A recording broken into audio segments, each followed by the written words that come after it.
He signed the form without looking at me. I stood 2 feet away, close enough to smell his aftershave, the same brand he had worn my entire life. The hospital room was quiet except for the soft hum of a monitor.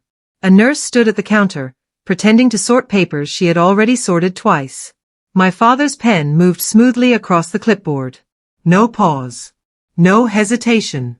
Just one clean, practiced motion, like removing me from his life was as routine as paying a bill. "Wait," I said. My voice came out smaller than I expected. "What is that form?" The nurse shifted her weight but kept her eyes down. My father finally glanced up. His expression was completely calm. Not guilty. Not sorry. Just neutral, the way a wall is neutral. "Updating my emergency contacts," he said simply. I looked at the clipboard. My name was crossed out in blue ink. A single line through 8 letters. Through my entire existence in his life. "But I've always been your emergency contact," I said. "Since Mom died, I've always." "You're not reliable when it matters, Evelyn." He handed the clipboard back to the nurse. I didn't argue. I didn't raise my voice. I didn't even move. Something inside me didn't break. It sharpened. I nodded slowly, like I understood what he had just said. But there was nothing reasonable to understand. There was only a quiet truth sitting in that hospital room like an uninvited guest. A truth I had spent years pretending not to see. Some people react to betrayal with tears. Others react with anger. They raise their voices, slam doors, say things they regret later. Loud pain that burns itself out quickly because it spends everything at once and leaves nothing behind. I didn't do any of that. I walked out of that hospital with steady feet and dry eyes. I pressed the elevator button. I waited. I stepped inside when the doors opened. I watched the numbers change as I descended to the ground floor. And in that silence, something inside my thinking shifted permanently. I was 34 years old. I had survived things my father had never bothered to ask about. I had rebuilt myself more than once, quietly and without applause. And every single time, I had still shown up for him. That was the last time. Not because I was angry. Anger fades. But because some betrayals don't deserve emotion. They deserve memory. And I had a very good memory. My name is Evelyn Cross. I fixed crises for a living. When a company's reputation was collapsing, they called me. When a powerful person had made a terrible decision and the press was already circling, they called me. When the truth had been buried under so many layers of noise that nobody could find it anymore, they called me. I didn't appear on television or give speeches at events. I worked in the background, carefully and quietly, because that was where real influence lived. My clients paid me well because I delivered results without creating new disasters in the process. People who met me for the first time were sometimes surprised. They expected someone harder and more aggressive. Instead, they found a woman who listened more than she spoke. A woman who noticed things most people walked right past. A woman who had learned, through years of painful personal experience, that the most powerful tool in any difficult situation was a calm, clear mind. I had built all of that myself.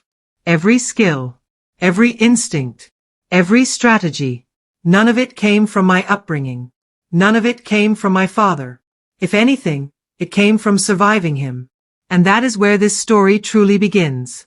Before everything broke, there was a time I believed my father was the safest person in the world.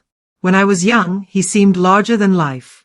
His name carried weight in Barwick, a mid-sized community in Virginia where people knew each other and respected those who carried themselves well.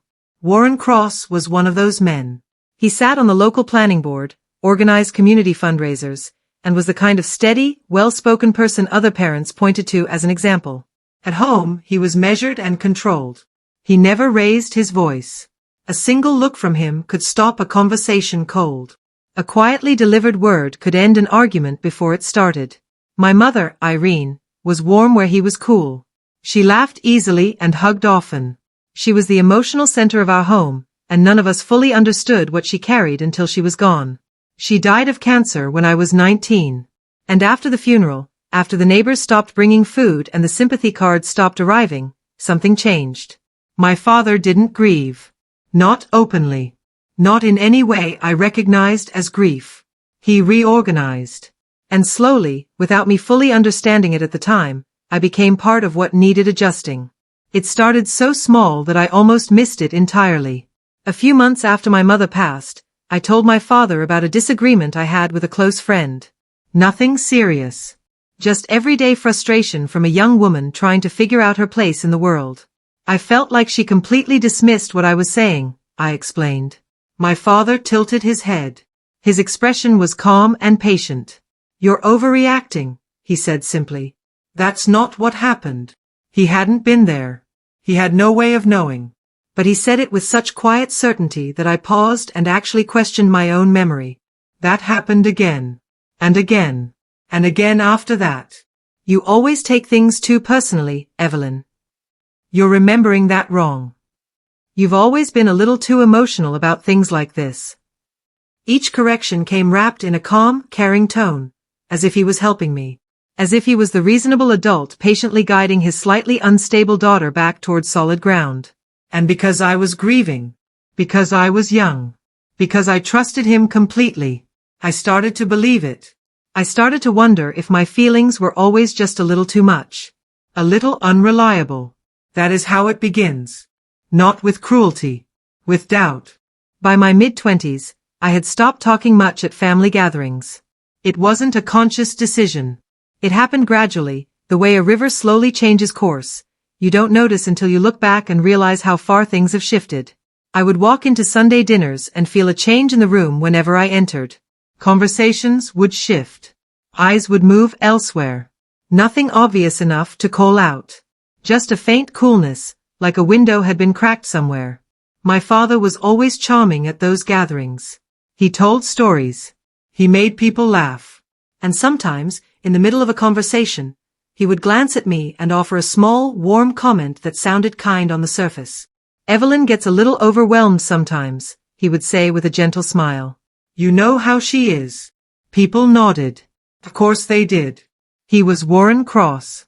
Why would anyone question him? But those small words did something invisible. They planted a quiet seed of doubt in the minds of people who had known me since childhood. I wasn't an unreliable person. I was being described as one by the most trusted voice in the room. There is a difference. A very important one. But nobody around me seemed to notice it. My Aunt Patrice was my father's younger sister. She had lived in Barwick her entire life and always treated me with a kind of tired affection, the way you might care for a houseplant that needed more attention than expected. Whenever I tried to talk to her about how things felt at home, she had a quiet way of turning my words back around. "Your father just worries about you," she would say, refilling her coffee without looking up. "He's been carrying a lot since your mother passed." "But Aunt Patrice," he told Uncle Bernard, "that I can't handle pressure." "I've never given him a reason to say that." She set her cup down. "You know how you can be, Evelyn." That phrase. The same language my father used. It had spread through the family like ink in still water, slow, invisible, permanent, until everyone held it as known fact. Evelyn gets overwhelmed. Evelyn is not always reliable. Nobody ever asked whether any of it was actually true. I understood much later that Patrice wasn't deliberately cruel. She genuinely believed these things because she had heard them from someone she trusted completely. That was the most painful part. The damage wasn't done with obvious lies. It was done with impressions nobody ever thought to question. 3 years into my career, everything collapsed at the same time. I had been quietly building a small consulting practice, reputation management, communication strategy, the kind of work I had taught myself through night courses and determined independent study. I had one strong anchor client, a regional logistics company, and I had worked hard for them for nearly 2 years.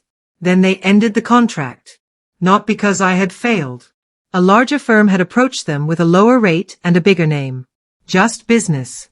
Not personal. But the timing was brutal. I had moved into a new apartment 3 months earlier. Medical bills had quietly emptied my savings. Rent was due in 11 days. No backup contract lined up. No financial cushion remaining. I didn't want a handout. I needed a short-term loan, something to hold me steady for 60 days while I secured new work. I had a clear plan and a realistic repayment timeline. I made a list of everyone I trusted. My father was at the top. I called him on a Tuesday evening. I explained everything calmly and honestly. I told him exactly what I needed and exactly how I planned to repay him. There was a long silence on the other end of the line. Then he spoke. "You need to learn accountability, Evelyn." That was what he said. Not, "I'm sorry, I can't right now." Not, "Let me think about what's possible." Not even, "I hear you, that sounds difficult." Just that. Flat, clean, and final. You made the decision to take on that apartment. You made the decision not to build a safety net. These are your consequences. I held the phone tightly and said nothing. "I've mentioned before that your approach to finances concerns me," he continued, in the same smooth voice he used for everything. "Perhaps this is the lesson you need." I thanked him quietly and ended the call. I told myself the refusal was painful but survivable. I would find another way. What I didn't know, what I couldn't have prepared for, was what came after he put down the phone. He made calls. I don't know exactly how many. But in the weeks that followed, the air around my professional life quietly thinned. A potential client who had been enthusiastic went suddenly silent. A colleague who had been warm became careful with his words. A referral partner stopped responding to my messages entirely. It didn't feel like coincidence. But I couldn't prove anything yet. Over the months that followed, I watched my professional world shrink in ways I couldn't explain without sounding paranoid. Opportunities dissolved quietly. Introductions that had been promised never came. When I finally asked one contact directly, a woman named Brenda Cole who had been informally mentoring me, she paused too long before answering. "I've just heard a few things," she said carefully. "People have concerns. I don't want to get in the middle of it." "What things?" I pressed. "What specific concerns?" She wouldn't say. That was always the pattern. Nobody said anything directly. Nobody gave me something concrete I could address or correct. Instead, there was a quiet, invisible wall between me and everyone who could help me move forward. A wall I couldn't see or describe without sounding like I was making excuses. I spent weeks reviewing my work for actual mistakes. I reread emails. I reviewed every proposal. There was nothing wrong with the work. The problem wasn't anything I had done. The problem was a story being told about me in rooms I was never invited into. And I didn't yet know exactly who was telling it. But somewhere in the back of my mind, quiet and steady as a drumbeat, I already suspected. It happened on a Wednesday night in February.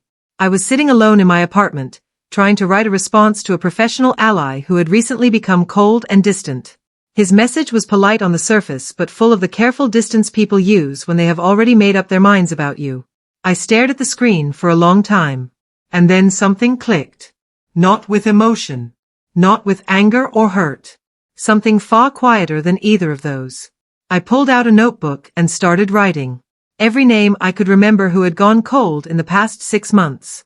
Every opportunity that had disappeared without honest explanation.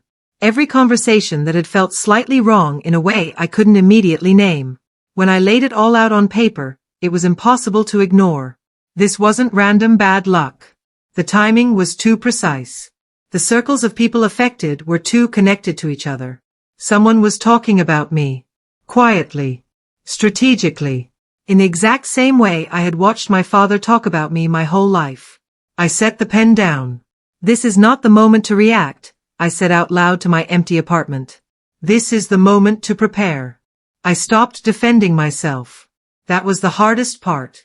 Because the natural instinct, when something unfair is being done to you, is to explain yourself. To correct the record. To tell the truth loudly until someone finally listens. But I had watched my father operate for years. I understood something important about that strategy. It doesn't work. When a narrative has been planted carefully in the right minds by a trusted voice, your explanation sounds exactly like what they were told to expect. Defensiveness, instability, someone who can't handle reality. So I went quiet instead. I took smaller contracts, local businesses, small nonprofits, startups nobody important was watching yet. The money was modest, but the work was real. And with every completed project, I built something my father's whispers couldn't touch. A track record. I documented everything. Every result. Every client response. Every measurable improvement. Because I understood by then that solid evidence was the only language that couldn't be argued away by a confident voice in a trusted room. Month by month, without fanfare, I rebuilt. Not the same version of myself that had called for help and been refused. A sharper version. A more patient version. A version no longer just building a career. She was building a case. I began studying the way my father operated, the same way I studied everything that mattered. Methodically, without emotion, treating it as a professional problem rather than a personal wound. I read everything I could find about behavioral patterns, influence, and how reputations are built and quietly destroyed. Not from bitterness. From genuine curiosity. Because I had realized something important about him. He wasn't unusually cruel. He wasn't a monster in any dramatic sense. He was skilled. He had developed, over decades, one specific and powerful ability. The ability to shape how others saw someone else without ever appearing to do so deliberately. He never said obvious lies. He never made accusations that could be disproved. He worked in impressions. In small, perfectly placed comments. In the soft language of concern. I worry about her. She's been struggling for a while now. I've tried to help, but she doesn't always make it easy. Said to the right person, in the right room, at the right moment, those words were more powerful than any direct attack, because there was nothing concrete to fight back against. I was learning his playbook. Not to use it against him. Not yet. Just to understand it completely. Because you cannot defend against something you haven't fully named.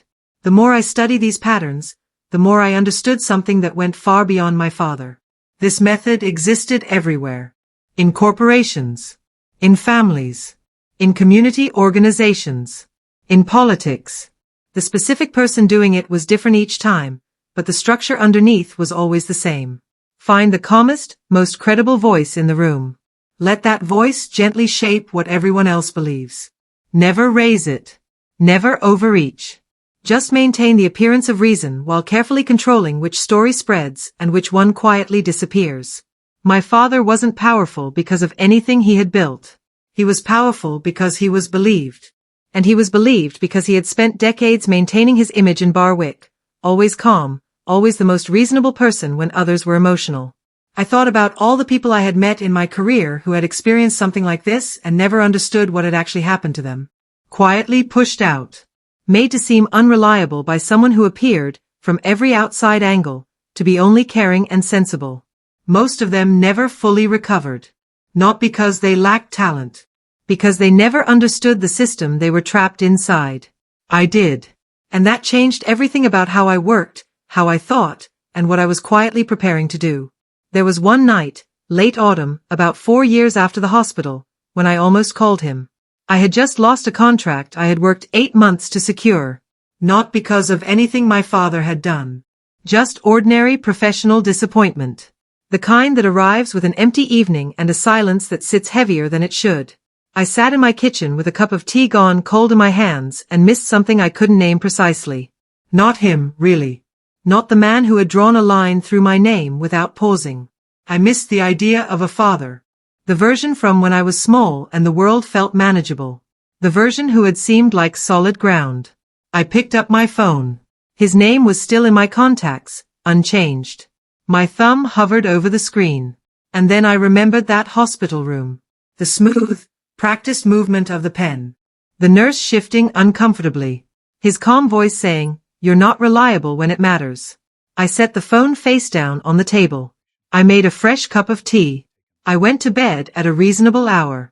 Some doors, once you truly understand what is on the other side, simply stop being tempting. You learn to walk past them without slowing down. The call came on a Thursday morning, 5 years after the hospital. I was at my desk reviewing documents when my phone lit up beside me. I saw the name and went very still. Warren Cross. I had not spoken to my father in nearly 3 years. Not since a strained holiday dinner that ended with him offering unsolicited advice about my career instability, while I sat across from him with a full client list and a practice that had become one of the most respected in its field. I had smiled, thanked him for the meal, and driven home. That had been the last time. Now his name glowed on my screen, and something about the weight of a call you have been quietly preparing for without realizing it made me take one careful breath before moving. I let it ring twice. Not to be dramatic. Just to arrive at the conversation the way I arrived at every difficult situation. Grounded, clear, and ready. Then I picked up. Evelyn. His voice was different. Still controlled. Still measured. But underneath the surface, something I had never once heard there before. Something tight. Something careful in a completely new way. I need your help. I let the words settle in the air between us. Then I said quietly, "Tell me what's happening." He explained it carefully, selecting each word like an ingredient measured twice before adding. A development project in Barwick. A planned community center under construction for nearly 3 years. His name was attached through a civic board he had sat on for over a decade, a position that had been, until very recently, a source of the community standing he valued above almost everything. But now there were serious questions. A local journalist had begun examining financial irregularities in the project's funding. Missing documentation. Expense records that didn't match reported outcomes. And while nothing had been printed yet, the questions were already spreading through Barwick the way they always did in tight communities, quietly and without a clear source. "My name is being pulled into something I had no direct role in," he said. "Who else is connected?" I asked. He named 2 other board members. "Why call me specifically?" I asked. A pause. Shorter than it should have been. "I was told you are the best at managing situations like this," he said.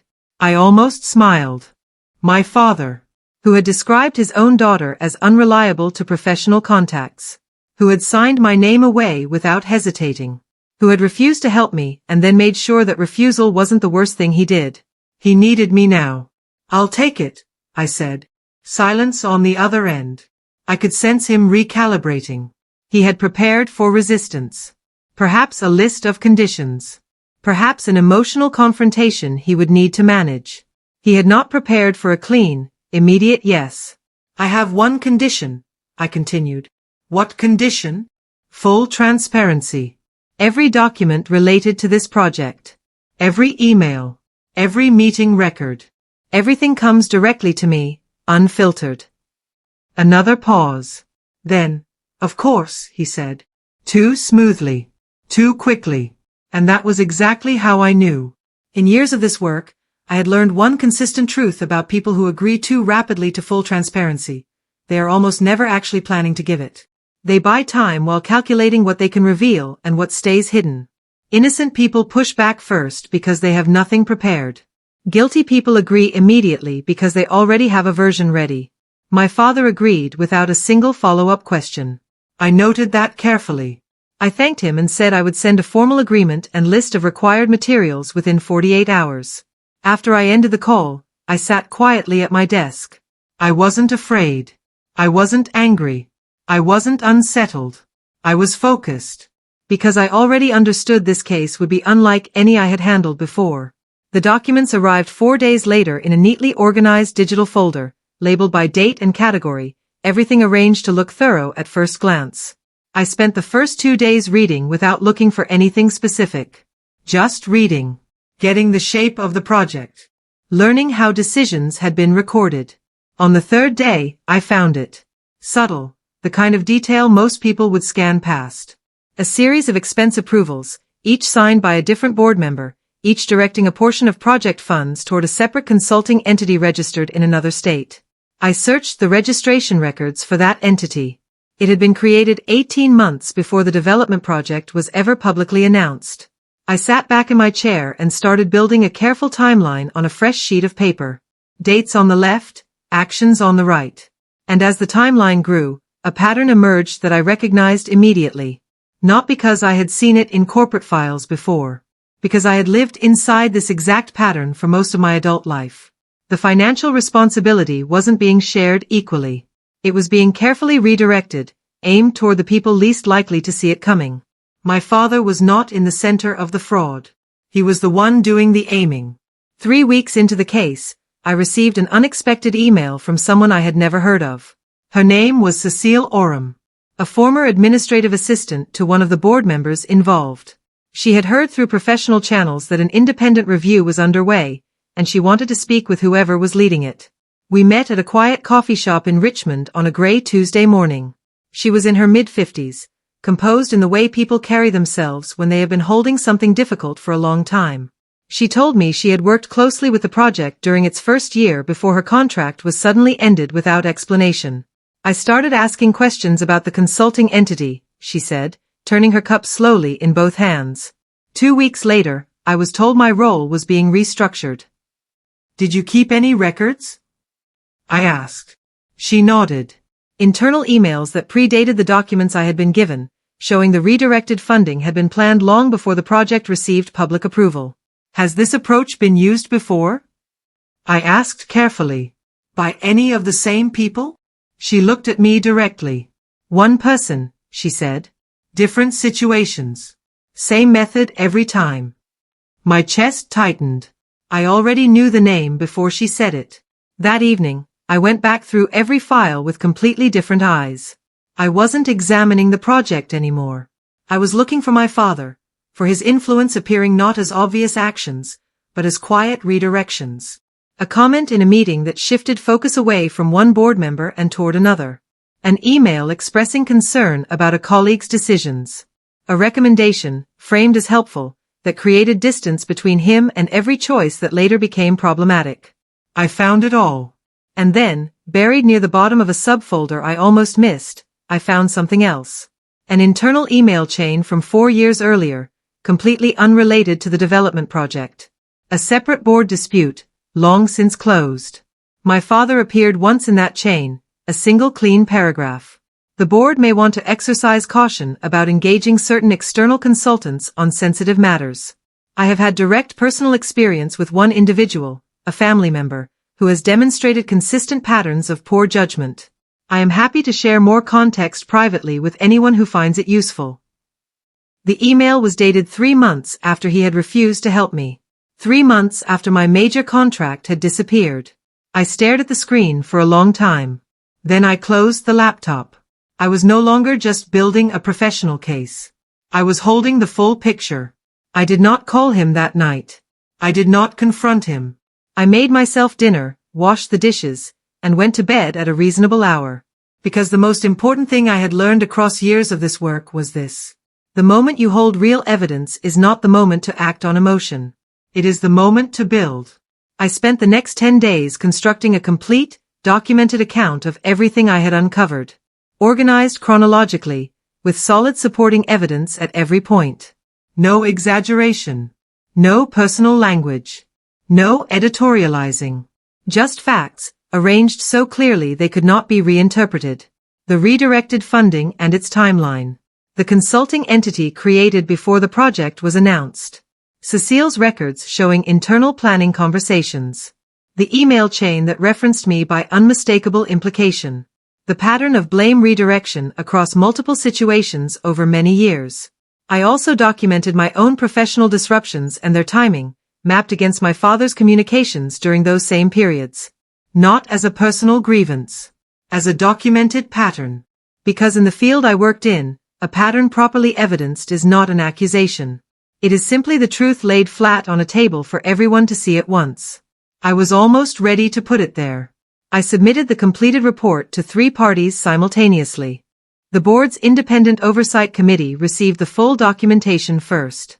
The state attorney's office responsible for non-profit financial governance received a formal summary with all supporting evidence. And the journalist who had been asking questions for months received a prepared briefing, factual, organized, and verifiable at every point. I did not warn my father. I did not send a message or make a call. I simply let the work do what honest, thorough work does when given proper room. The response was not immediate. These things move at their own pace. But once they begin moving, they are steady. Within 1 week, the Oversight Committee had opened a formal inquiry. 2 board members retained emergency legal counsel. The journalist published a careful, well-documented piece naming the financial irregularities and the suspicious consulting entity. My father's name appeared in the article. Not as the loudest subject, but placed exactly where the evidence put him, no more and no less. I watched from a distance as the community he had managed for decades began asking quiet questions about him. The same kind of circulating questions he had spent years directing at me. The narrative he had so carefully built developed a crack. And once something like that cracks, it does not seal back easily. He came to my office on a Friday afternoon, 2 weeks after the article was published. I was not surprised. I had expected this. I had imagined it many times, how it would feel to sit across from him with the positions genuinely reversed, with him needing something I had the power to give or withhold. I expected to feel something strong when it arrived. Satisfaction, maybe. Or the cold quiet that comes from watching justice show up after a long wait. What I actually felt, when he walked through the door, was something far simpler. He looked the same. Measured. Controlled. But his eyes were different. Something uncertain was there, a quality I had never once seen before, not even standing at my mother's graveside. You did this, he said. No explosion. Too controlled for that. But the words landed as an accusation all the same.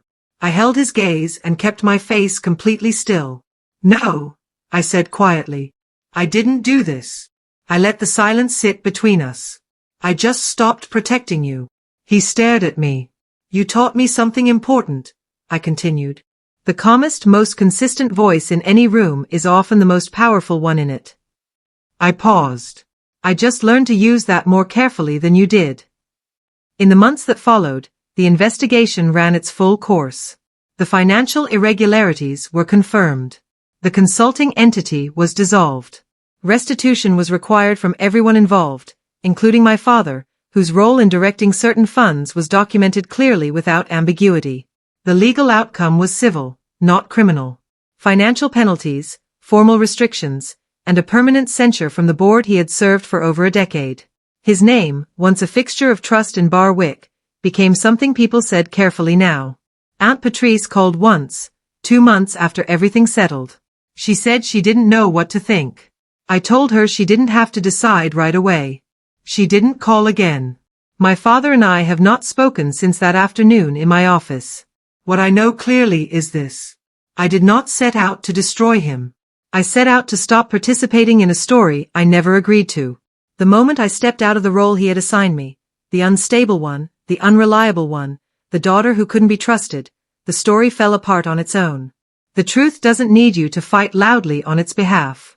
It only needs you to stop helping the lie stay standing. That is the most important thing I have ever learned. If you enjoyed this story, please take a moment to subscribe to the channel and share this video. And I'm curious, what would you have done in my situation? Would you have handled it the same way like I did? Tell me in the comments below. Thank you for watching, and don't forget to stay tuned for more stories like this.